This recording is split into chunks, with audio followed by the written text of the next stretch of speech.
Hi, I'm Jeff Ranke, Editorial Director of Manufacturing.net and Manufacturing Business Technology. Welcome to Security Breach. When it comes to the industrial sector's ongoing cybersecurity challenges, we are, without a doubt, our own worst enemy. Of course, this doesn't stem from an overwhelming desire to self-sabotage, but from the rapid pace of ever-evolving demands that can only be met by realizing the competitive benefits of speed, efficiency, and cost controls and the related technological investments needed to make them a reality. And recently, these production dynamics are being implemented at a rate compliant with technological capabilities, but failing to account for the implementation of cybersecurity protocols on the same scale. In other words, we have more to defend and we're not responding quickly enough. In case you needed proof, listen to some of the recent stats in Drago's 2023 Year in Review report. It found that 80% of industrial sector vulnerabilities reside deep within the ICS network, making it difficult to see and harder to kick out. 53% of the advisories Drago's analyzed could cause both a loss of visibility and control. Ransomware attacks against industrial organizations increased by 50% last year, and Drago's tracked 28% more ransomware groups focused on the ICS and OT environments. Attacks were confirmed in 33 unique manufacturing sectors, and 74% of all vulnerability advisories had no mitigation strategy. Finally, 51% of manufacturers are struggling with segmentation. Not going to promise solutions for all of these challenges, but we've definitely found a guy interested in trying. It's my pleasure to welcome Scott Saris to the show. He's an information security, compliance, and privacy solutions advisor at Aprio, a leading advisory and business consulting firm. Scott, thanks so much for joining us today, and welcome to Security Breach. So jumping right in, Scott, one of the big things that when we talk about the OT environment is just how much the threat landscape is growing. As we add more of these connections and more IoT devices and all that good stuff, we leave ourselves open to more attacks and more vulnerabilities that can pop up. Is there anything that you're seeing specifically in terms of sort of a hot spot, in terms of new vulnerabilities or new things that are being exploited? Well, I think that the OT environment, the operational and technology environment, should really be called old technology.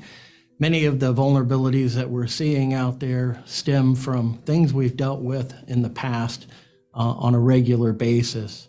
A failure to update software and patch systems on a good cycle means that we have vulnerable systems in our environments. Weak authentication controls tends to be another hot spot out there from a vulnerability perspective. Insecure protocols as well maintain a big surface area for attack of OT systems. So those three tend to be the top attack vectors that we see out there from an OT perspective. So what have been some of the things that you've seen trying to either mainly strategies, I guess, to try to reinforce some of these things? Because like you mentioned, it's pretty basic stuff. It feels like the blocking and tackling, so to speak.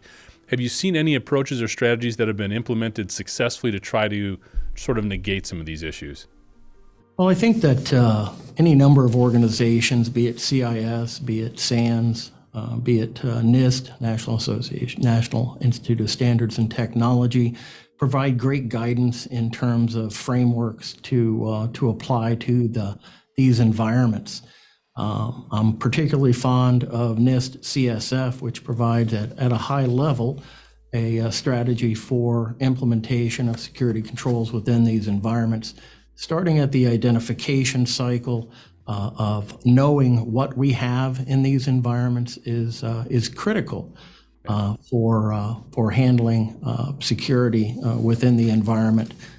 Then, of course, you move to the protect phase, which establishes the security controls, detect, which establishes monitoring, and then respond and recover to address those things that are successful in breaching security.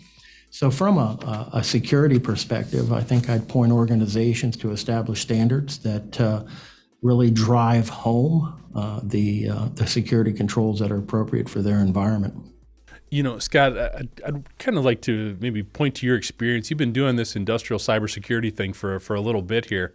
And it seems to me like it always comes back to the people factor.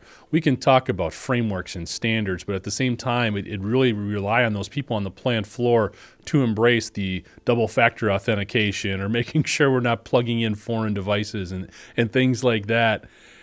What have you seen, or is there something out there that we can be doing better to help people really embrace the role that they play in cybersecurity, especially now, maybe more than ever?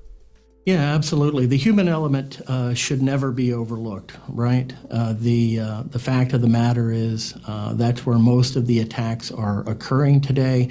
We see AI accelerating that attack on the human firewall. Yeah. Correct. Awareness training for the end users is vital. One mistake by one user can have dramatic impacts to the organization. And no matter how much we spend on technology, that human can often be the source of a successful attack. But I also don't want to ignore the risk associated with failing to properly train and make aware your IT professionals, your OT professionals, your security personnel, your administrators on what your expectations are for the protection of systems and data within your environment. That starts at good policies and good standards, but it also extends into properly training those individuals to adhere to those standards and ensuring that they're not through a need to bypass security, doing the wrong things. In manufacturing, we've long had this weird silo where the IT is here and the OT is here and they don't like working together. Is this bringing them together a little bit more? Are we getting better at breaking down some of those silos, or is it still a big challenge? Well, it's an interesting problem, more at the political layer and more in many organizations, right? But the fact of the matter is, we're going to sink or swim as a business as a whole.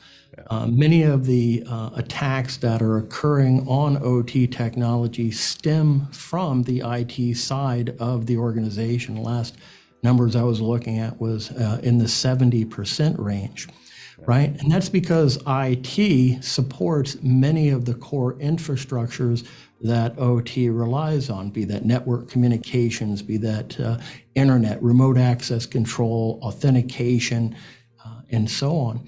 So we have a reliance on core IT structures. So as a result, and we are forced in some cases to trust those structures. And I think it's important for us to realize that we're going to succeed as a whole in bringing the OT and the IT side together to address the security needs of OT is important. So I'm going to put you on the spot here a little bit. Hopefully this doesn't get you in too much trouble, but we've got this growing OT landscape. We're adding more connections, more devices, more technology. As that expands, who is responsible, in your opinion? Is this up to the OT folks to be talking to IT and say, hey, we got more stuff we need to keep safe? Is it up to IT to come to OT and say, look, we see you're growing. We've got these tools that you're going to need to morph, not cut and paste, but sort of implement however necessary, and that dialogue takes place. But who needs to make that first step, I guess, is what I'm saying. Well, I'm not sure that there is a good answer for that. A lot of it's going to depend on the organization, right, Jeff? We have to tear down barriers, and CISOs that operate in organizations that have a separate operational arm need to treat that operational arm as a core business unit, just as we would any other side of the business. We need to understand what their mission statement is, how their strategy evolves, what their goals and objectives are, and drive a security model that makes sense for the protection of the critical assets. In many cases, these assets are supporting critical business functions or things that make money for the organization. Let's be honest, we need to treat those with the respect that they're due and ensure that they're prioritized for protection. Yeah, absolutely. I want to kind of, again, lean on some of your experience here in the industrial sector. I know you've worked with a lot of different manufacturers of different sizes. What we saw for a while is those smaller manufacturers were definitely lagging behind in some of their technology investments. During the pandemic, they seem to have caught up and made a lot of different purchases associated with automation and Industry 4.0 and things of that nature, but not necessarily on the cybersecurity side. It seems like they're still lagging there. And a lot of times this stems from the fact that they don't feel they're on the radar screen of hackers. They don't feel like they're a target. We've seen this thought process negated numerous times over the last couple of years. But what can you tell us a little bit, maybe helping some of those smaller manufacturers to realize, hey, you are a target, you are on the radar screen, and you play a pivotal role, because if you're hit, it's going to attack a lot of people down the line as well. Yeah, understand that a lot of organizations today take that position. In some respects, we've done organizations a disservice by continually screaming that they're going to be attacked, they're going to be attacked, they're going to be attacked. We need to take a very rational view to addressing risk within the organization, make sure that we're not screaming, being a chicken little, if you'd prefer, as we engage with these organizations. Instead, we need to be the consultant to the business to adequately represent what the true risk is in our environment and address those risks. We deal well with normalcy bias, right? Even when there is a disaster or a major problem at organization, people ignore it because we've trained them to ignore it by continually screaming that there's a problem, there's a problem, there's a problem. So I think that part of this problem is due to how we've addressed risk within an organization. But when we look at things like ransomware today, ransomware is probably our biggest risk to most organizations.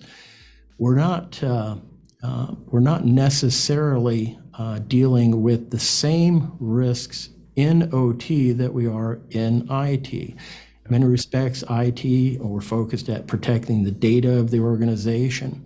In OT, we have a different mission statement, right? Oftentimes we're talking about systems that are critical to the business for the automation within manufacturing, distribution, medical, whatever the space is. And many of these have life safety impacts.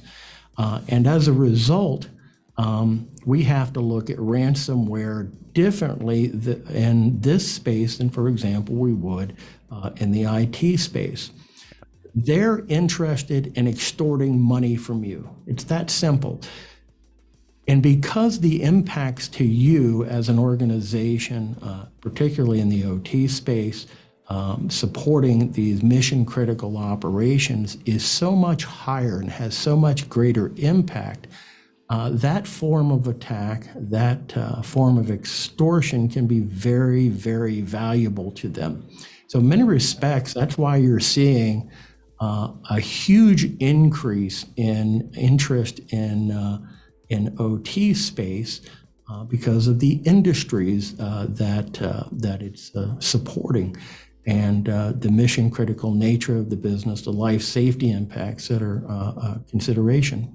So they're focused on you.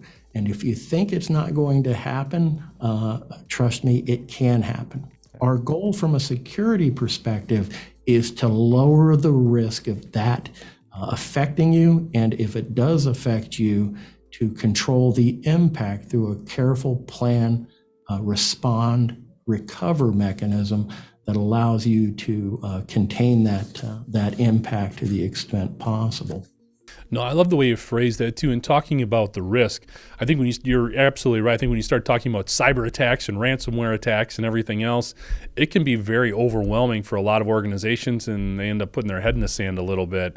Looking at it from a risk perspective, what is at risk, and identifying that, and then talking about mitigation strategies or response strategies is a big part of that. It makes it a more, I think, palatable to organization regardless of the size. I think that's an important part of the messaging, absolutely.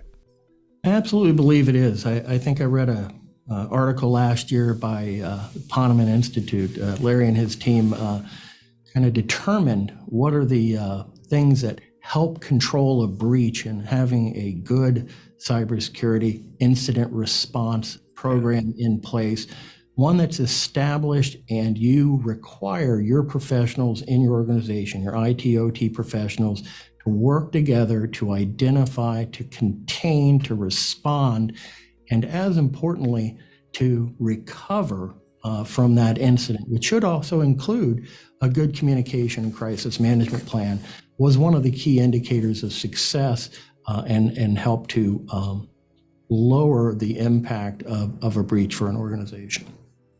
Absolutely. Well, we've talked a lot about the challenges and the messaging and things of that nature. Maybe now you can tell us a little bit more about specifically what Aprio does to help with sort of the industrial cybersecurity dynamic. Yeah, absolutely. Aprio is well-versed in evaluating organizations' security. We believe in a risk-based approach, one that establishes those things that the organization should be concerned about from a security perspective. I think one of the easiest ways to fail from a security perspective is to try to do everything at once. So for us, we take a risk-based approach, one that says, here's the things we're worried about from a security perspective. Today, of course, ransomware has to be one of those. But we develop a risk portfolio for the organization, one that establishes the things we're worried about. Then we address cybersecurity from a controls perspective. You know, controls exist to affect risk in a positive fashion, right? We're not doing these things because they exist for no reason. We're doing them to control those risks that we're worried about. And many of those are process oriented. So how well we execute that process is really, really important to containing the risk associated with that control. So for us, we look at maturity models and determine how well an organization is executing cybersecurity in key areas. Then we map the two together. For us, it allows us to establish a strategy for the organization, one that is focused on the key risks and those controls that will have the best impact to those risks that the organization is likely to affect. Absolutely. So I want to circle back on a couple of things there, Scott. One of the things you mentioned earlier on was patching. And we've talked about risk mitigation and identifying where those risks are. I think a lot of the bigger technology companies, especially in the industrial sector, have gotten a lot better at identifying these vulnerabilities and providing patches for them. The problem we have is when we get into a manufacturing setting, they don't want to slow down. They don't want to stop lines. Implementing these patches becomes very difficult and very challenging. What is your takeaway there in terms of maybe helping us figure out a better way to install these patches? Or is there some sort of process that we could implement that you've seen that might help? Yeah, I mean, there's a number of different standards out there to address vulnerability testing and remediation and patching as a result of that, right? Typically, when we run vulnerability scanning, we're going to identify two major areas of risk that come out of that sort of testing. One is going to be those patches. What are we doing from a patch perspective to update the software and remove vulnerabilities that may be present in the code or systems themselves? The second is misconfigurations, right? Oftentimes we see systems put into place that have vulnerabilities just by the nature of how we implemented those systems. How many times have you heard the implementation team say, yeah, we're going to set it up this way with a default password just to get it running. And then 5 years later, you find out that that default password was left in place. So vulnerability testing systems give us the ability to identify both sides of that equation. How bad the problems we created when we implemented the system, as well as those patches that are missing. I think key to success in this is, again, going to a risk-based approach to dealing with those misconfigurations and those missing patches for these systems. NIST, SP 140, and other standards that are out there all start with a classification mechanism. CVSS and others provide great guidance on how much risk is inherent in the misconfiguration or the vulnerabilities that are present in the patches that are out there. Classifying those as, for example, critical, high, medium, low, and then providing the standard by which executive and senior management in the organization expects those vulnerabilities to be resolved is important. And it's important because then we go to that next step, which is to drive reporting of those critical vulnerabilities and misconfigurations to management so we can establish what their expectations are and whether they're being met or not met and why we're not meeting those. If our expectation is a critical vulnerability needs to be remediated within 7 days, and I've got a critical vulnerability out there for 30 days, as a senior manager, as a CISO or an executive in the organization, I want to know why that's not occurring. And if it's because production schedules or other business requirements are necessitating that, then I need to make that decision. What you don't want is you don't want your junior members of staff running vulnerability testing and remediation to be forced in the position of accepting risk on behalf of the organization. If the senior members, CISO and above, want to accept the risk of critical vulnerabilities for 30 days because they're balancing the needs of the business and the other risks to the business as a result, that's fine. But that needs to be a noted decision. It needs to be cataloged. We need to understand why that decision was made. So force that reporting, force that decision to the business, and for the guys that are in the trenches, that will ensure that you get the downtime that you need to address the issue. And if not, you're not in the position of accepting the risk on behalf of the corporation. No, well said. And Scott, I love how you keep taking this back to sort of the fundamental, foundational layer of a lot of these protocols and a lot of these approaches. I think that's so important because, again, in manufacturing, we want to go. We want to move, as opposed to maybe just taking a heartbeat to slow it down, not stop it, slow it down for a second and really look at the right process that we need to implement all these things, and not just focusing on, I need to put this tool here and this patch there. Let's make sure we do it right from the foundation, from the start. I think that's so critical. Absolutely. And when we look at the implementation schemas for many organizations, high speed, low drag has been the mantra for many of these organizations.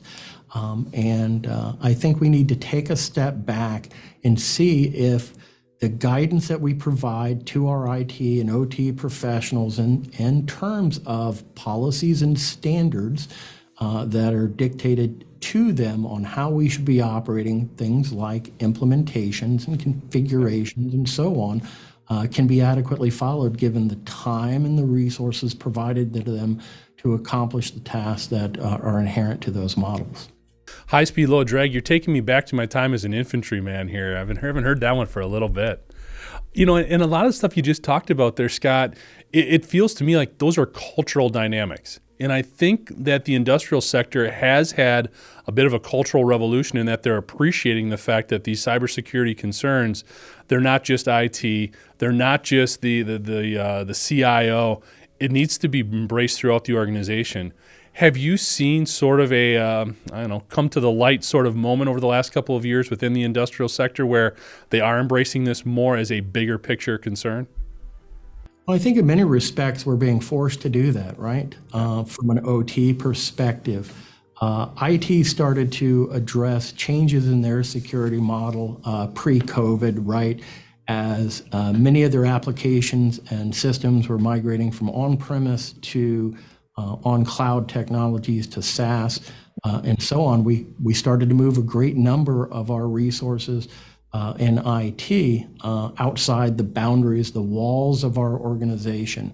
The shift in COVID had now all of our endpoints picked up and moved as people were working from home a great deal more. All of a sudden, the boundaries and everything that we created in an IT side to protect those assets that were on-premise computers and systems were all now essentially obsolete. So our security model has to shift and change as well. You saw a great deal of discussion with authentication being the new right? The new boundary for the organization. In many respects, we're saying the paradigm within OT take the same shift. Now, OT tends to move slower because we tend to put in OT systems for the long term. It's not unusual to see 10 plus year life cycles for OT technology. So a lot of organizations take the COVID pause as an opportunity to do some refresh. And I think what's become apparent out of that is that we've turned the old Purdue model on its head as well. And kind of the on-premise boundary models that are defined within Purdue are a lot less viable. So we have to adjust the architectural approaches for these organizations, find the isolation models that we can implement as OT starts to then shift to a broader digital footprint, for greater communications into these environments with 5G and other technologies driving into the space, as well as, of course, the cloud-based services that are being offered and driven into the environment. Well, and that's a great point too, Scott. I mean, when we look at these frameworks, people look at them as very rigid, and the reality is no situation is the same. This isn't an over-the-counter type of approach. We can be flexible in terms of the things that we want to implement here. These are guidelines. These are things to help organization put together a framework, not necessarily feeling locked in specifically to what's being specified here, right? Yeah, I think that's an important note, and I'm glad you bring that up. These are guidelines. This is a checklist of all the good things you should be doing from a security perspective within your organization. But it's not necessarily a one-size-fits-all. There are pieces and parts of every standard, and whether I'm following ISO, whether I'm following one of the NIST standards, NIST SP 853 and critical infrastructure, for example, CSF, and a lot more of the commercial environments, whether I'm talking some of the HIPAA stuff, I'm talking from a framework perspective, it has to be intelligently applied.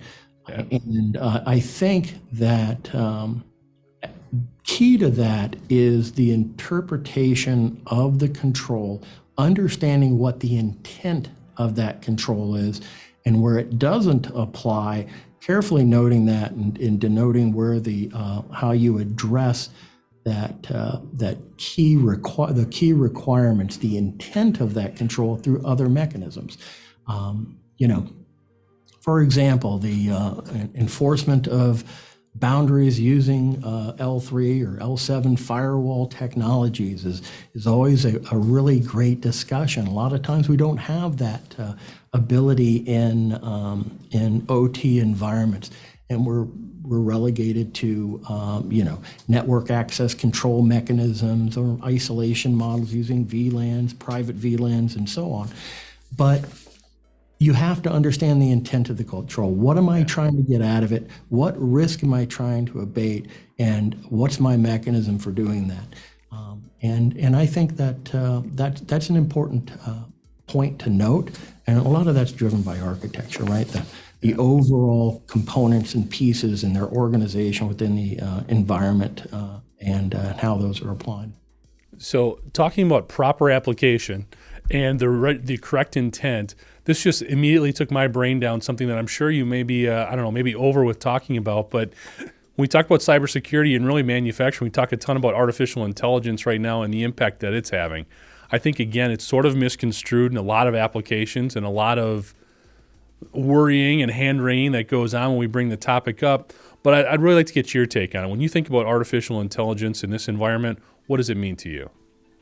Yeah, I think that artificial intelligence can be both a strength and a weakness, right? When we look at it as a weakness to the industry, artificial intelligence combined with the tried and true ransomware attack mechanisms can really have an impact on an organization by speeding up the attack vectors that are present in our environments to be more successful, to drive some bypass of the human firewall, right? By emulating human beings on the other side. All that's great stuff when it's applied correctly. Misused, maybe not so much, Yeah. right? Every technology seems to have a positive intent, but every technology we see throughout human history, great example being nuclear, also has a downside, a negative side to it. So AI, as far as a shift in technology, can have that negative impact. But on the positive side, right, we apply AI in things like monitoring, where we are using AI to identify attack patterns more quickly than a human being could ever do so, and more accurately, and drive defensive controls against that, perhaps through segmentation or other things in the environment. A lot of your endpoint detection and response services are driven by AI simply because we need the speed and capacity of AI to make them effective. So those endpoint detection controls, spectacular, great application of AI, and that's a good positive impact from the technology perspective. Absolutely. Couldn't agree more in terms of the strengths and the weaknesses, the fact that we sometimes forget that, yeah, the bad guys can use this, but we can as well, and it's a very powerful tool in that respect. So as we look ahead here, Scott, a little bit in the near term, what are some of the bigger trends that you see coming down the pike or things that we should be aware of? Yeah, so I think one of those is the intersection of AI and ransomware, and over the next 12 to 18 months is going to have a fundamental shift for us in the speed and accuracy of that. 15, 20 years ago when we were dealing with hacking, it was low and slow.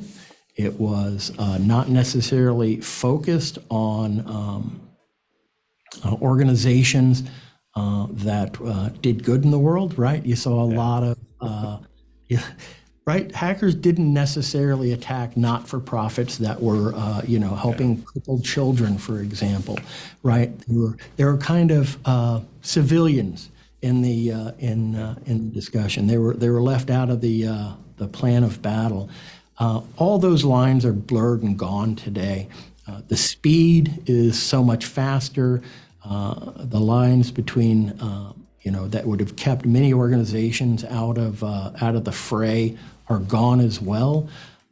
And I think that's important to note that will continue over the next few years. A lot greater focus on, especially in critical infrastructure, persistent threats, right?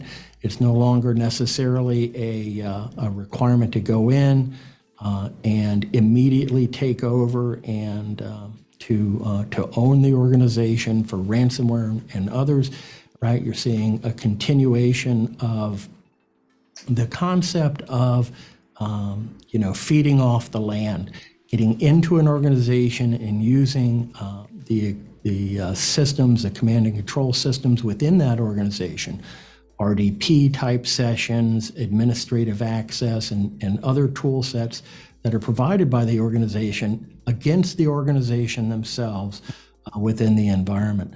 So I think those are some incredible changes we'll see that will accelerate over the next 24 months. I think another one that probably doesn't get the attention that it needs is one of data privacy. I think we've become numb to with the huge breaches that have been present over the last several years. It no longer surprises us when 10 million records are breached at an organization. I'm glad you brought up those living off the land or those dwelling attacks, because I agree with you. I think those are going to continue to be a bigger and bigger issue just because there's so many more hiding spots in the OT landscape right now. And as that expands, I think those are going to continue to be big challenges for OT security. Yeah, I think they will be as well. Purdue was a great model back in the day. Again, it needs to shift and take into account the changes in our landscapes. But zero trust has gained a lot of traction in the environments that we're seeing out there, at least as a goal, not necessarily as a complete implementation. But this underscores the need to avoid trusting even my administrative access controls, my administrative systems, so that if I do have a breach, somebody is feeding off my my administrative landscape to move laterally within the organization, that I have an opportunity to find them. And it also underscores the need to educate and to ensure that my administrators in this environment are aware of their responsibilities in protecting these systems, reporting breaches, reporting suspicious activity, even on the systems that keep us secure. I can't tell you the number of organizations I've worked with where we're evaluating security in the organization only to find that things like the vulnerability management system is probably the easiest way to break into the organization, because they've distributed 5,000 administrator passwords in the organization, all set to password one. It's a real problem. Yeah, absolutely. I mean, just looking at that Unitronics PLC hack and everything that hopefully taught us in terms of changing some of those admin passwords, and that's not the only one, but there's been a lot of those. It is absolutely an ongoing battle, but you see the industry, the PLC manufacturers, RTU, and other technology organizations that contribute in this field really becoming attuned to the need to patch and provide configuration guidance and so on for these systems. I've been very impressed over the last several years of research and working in this space as to how far the manufacturers have come. And of course, you have the traditional IT side, where the IT side is now pushing into that space. If we're talking about privileged access management, right? The Beyond Trust, the CyberArks, the Centrifys, the Delineas are starting to really apply their tool sets in the OT environment. And at the same time, you have the dark traces and others within the OT specific environment driving to the IT side. So you have this convergence of technology. It's really a dynamic space right now. So I'm encouraged by all that. Thanks, Scott. For more information on the work Scott and his colleagues are doing, you can check them out at aprio.com. That's aprio.com. Also like to thank you for joining us today, and to catch up on past episodes, you can go to manufacturing.net, IEN.com, or mbtmag.com. You can also check Security Breach out wherever you get your podcasts, including Apple, Amazon, and Overcast.